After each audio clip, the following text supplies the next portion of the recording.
గర్భగుడిలోకి వెళ్లే ముందు గడప ఎందుకు నమస్కరిస్తారు? అది మీకు తెలుసా? గృహములో వలె చెక్కతో కాకుండా దేవాలయాల్లో గడపను రాతితో నిర్మిస్తారు. రాయి పర్వతానికి చెందినది.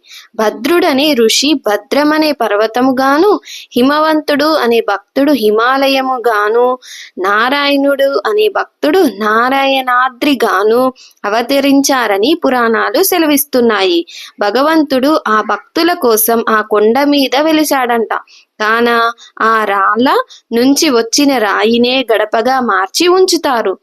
నిత్యం దేవుణ్ణి దర్శించే ఆ గడప పుణ్యానికి నమస్కరిస్తూ, అట్లాగే అంతటి భక్తుణ్ణి దాటుతున్నందుకు క్షమించమని, మన్నించమని వేడుకుంటూ గడపను నమస్కరించడమే దీని ముఖ్య ఉద్దేశం.